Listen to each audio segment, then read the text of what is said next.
Alhamdulillah, senantiasa kita bersyukur kehadirat Allah Subhanahu wa Ta'ala yang telah melimpahkan nikmatnya dan karunia-Nya kepada kita semua, sehingga kita bisa berkumpul di sini dalam rangka rihlah, mengadakan perjalanan bukan sekedar jalan-jalan, tetapi intinya bagaimana supaya kita menjalin kekompakan, kesolidan. Kata orang belakangan, supaya tali silaturahminya tidak putus, pinjam dulu 100. Jadi harus saling menjaga hubungan di antara kita dengan baik, saling tanasuh, saling nasihat menasehati, saling mengingatkan, karena untuk istiqomah di jalan Allah, kita di zaman fitnah seperti sekarang ini berat untuk berjalan sendirian. Untuk istiqomah di jalan Allah berat untuk sendirian, terutama di masa-masa fitnah sekarang. Oleh karena itu kita butuh teman, sahabat yang selalu mengingatkan kita, selalu memberi taujih, arahan kepada kita, karena ada kalanya kita ini lalai, ada kalanya kita ini lupa, ada kalanya kita ini khilaf. Dan sebagaimana manusia punya tabiat suka salah, suka berbuat khilaf, ya, bukan sekedar berbuat khilaf, suka berbuat khilaf. Sebagaimana kata Nabi SAW, kullu bani Adam khata, kullu bani Adam khata. Setiap kita ini banyak salahnya. Kadang-kadang salah ucap, kadang-kadang salah mengambil sikap, kadang-kadang salah berinteraksi, ya. Padahal maksud kita bukan seperti itu, sehingga kita butuh untuk diingatkan, butuh untuk diberi nasihat atas kelalaian kita dan kekhilafan kita, ya. Oleh karena itu kita harus bangun hubungan persahabatan ini, hubungan silaturahmi ini, ya. Kalau silaturahmi dalam bahasa Indonesia hubungan ukhuwah, ya, ukhuwah Islamiyah, begitu. Hubungan sesama kaum muslimin, ya, terutama dengan orang-orang yang kita kenal baik, dengan orang-orang yang dekat dengan kita, apalagi itu tetangga kita, apalagi itu sahabat karib kita. Kita harus bangun persahabatan itu karena Allah, ya, bukan karena yang lain, bukan karena makanan, urusan perut, ya, atau karena bisnis, atau karena ada ambisi-ambisi duniawi yang lain, tapi betul-betul kita realisasikan hubungan ini semata-mata karena Allah, ya. Sampai-sampai dulu di zaman sahabat Nabi Ibnu Abbas radhiyallahu anhuma mengingatkan, kebanyakan muakhah, persaudaraan yang dijalin di antara manusia pada waktu itu, kita bayangkan di zaman Ibnu Abbas masih hidup, artinya para sahabat Nabi masih ada. Tapi apa kata Ibnu Abbas? Pada waktu itu kebanyakan orang menjalin hubungan semata-mata, kebanyakannya hanya karena dunia. Motivasinya bukan karena Allah. Dia berkumpul karena ada kesamaan hobi, dia berkumpul karena ada kesamaan kecenderungan, dia berkumpul karena semata-mata untuk senang-senang, ya. Persaudaraan yang dibangun ketika itu kebanyakan karena dunia, bukan karena Allah. Dan Ibnu Abbas mengingatkan, Siapa yang membangun persaudaraan itu karena dunia, bukan karena Allah. Ya. Dia membangun cintanya bukan karena Allah. Ya. Persahabatannya bukan karena Allah, maka dia tidak akan merasakan halawatal iman. Apa artinya halawatal iman itu?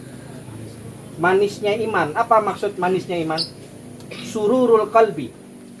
Ini esensi dari manisnya iman. Orang kalau sudah ngerasakan manisnya iman, hatinya pasti bahagia. Meskipun dia tinggal di gubuk derita. Meskipun hidupnya ala kadarnya. Ya. Namun karena dia membangun hubungan dengan manusia karena Allah, mencintai manusia karena Allah, bahkan membenci orang karena Allah, memberi karena Allah, tidak memberi karena Allah, ya, maka sungguh dia telah merasakan halawatal iman. Dia pasti akan mendapatkan kebahagiaan hati. Karena dia membangun fondasi keimanannya di atas mahabbah fillah, kecintaan karena Allah, bukan karena dunia. Ya. Justru sebaliknya, siapa yang membangun hubungan di dunia ini bukan karena Allah, ya, atau dia mencintai orang lain tapi karena selain Allah, bukan karena Allah, motivasi dia karena dunia, kata para ulama, pasti batinnya akan tersiksa. Pasti dia akan mengeluh, pasti dia akan menyesal, pasti dia akan merasakan sesuatu yang tidak sesuai dengan harapan dia. Karena yang dia tuju adalah keridhaan manusia, bukan keridhaan Allah di dalam menjalankan persahabatan. Bahkan Ibnu Abbas juga mengatakan, orang yang tidak membangun hubungannya itu karena Allah, dia nggak akan merasakan manisnya iman. Meskipun dia sholatnya banyak, puasanya banyak, meskipun dia banyak ibadah, banyak ketaatan yang dia kerjakan dari puasa, qiraatul Quran, ya, berzikir kepada Allah, tapi kalau dia tidak membangun hubungan karena Allah, dia tidak akan merasakan manisnya iman. Dan orang yang membangun hubungannya karena Allah, realisasinya bagaimana? Ketika kita lupa, sahabat kita akan mengingatkan kita. Sebagaimana yang dikatakan Al-Imam Zunnun Al-Misri, ya, ketika kita lupa, sahabat yang mencintai kita karena Allah akan mengingatkan kita dengan cara yang baik, dengan cara yang hikmah. Namun ketika kita ingat, dia akan menolong kita. Ketika kita lupa, dia mengingatkan kita. Ketika kita ingat Allah, kita taat, kita berupaya menjadi hamba Allah yang soleh, maka sahabat yang mencintai kita karena Allah, pasti dia akan menolong kita, membantu kita. Dan ini fondasi keimanan yang tidak akan diraih kecuali bagi orang yang membangun persahabatannya, relasinya, hubungannya di dunia ini karena Allah. Termasuk hubungan antara suami dan istri, hubungan antara anak dan orang tua, hubungan antara saudara kandung, semua itu harus dibangun karena Allah. Ya, bukan semata-mata karena dunia, bukan semata-mata karena satu keturunan, ya, bukan semata-mata karena tabiat dia yang manusiawi untuk mencintai orang-orang yang dekat dengan dia, tetapi dia bangun hubungan itu karena Allah, sehingga semua hubungan yang dia wujudkan karena Allah itu akan langgeng sampai di hari kiamat, ya. Sebagaimana yang Allah katakan, al-akhillau yauma idzin ba'duhum li ba'din adu illal muttaqin, ya. Semua hubungan, relasi, persahabatan, perkawanan, perkumpulan apapun akan menjadi permusuhan di hari kiamat, kecuali hubungan orang-orang yang bertakwa kepada Allah. Hubungan yang dibangun di atas dasar takwa Allah, di atas dasar kecintaan kita kepada Allah. Jadi al-mahabbah ini, kecintaan, harus kita bangun, ya, Dan tentu kita tidak bisa membangun kecintaan kepada Allah itu kecuali dengan thalabul ilmi, menuntut ilmu. Sehingga kita kenal Allah, siapa Allah, di mana Allah, apa hak-hak Allah. Sehingga kita kenal nama-nama Allah, sifat-sifat Allah. Sehingga kita kenal siapa yang dicintai oleh Allah, amalan-amalan apa yang dapat mendatangkan kecintaan Allah. Siapa yang dibenci oleh Allah, amalan-amalan apa yang bisa mendatangkan kemurkaan Allah. Itu semua harus kita pelajari kalau kita jujur cintanya kepada Allah.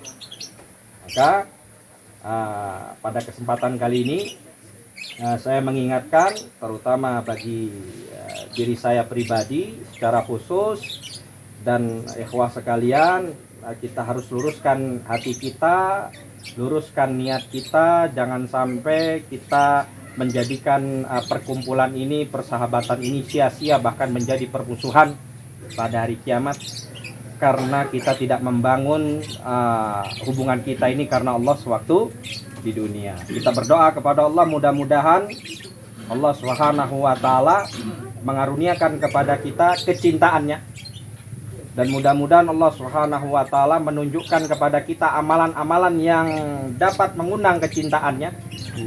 Dan mudah-mudahan Allah Subhanahu wa taala mengumpulkan kita bersama orang-orang yang dicintainya. Wassalli wasallimu ala nabiyina Muhammad wa ala alihi washabihi ajmain. Demikian yang bisa disampaikan, kurang lebihnya mohon maaf.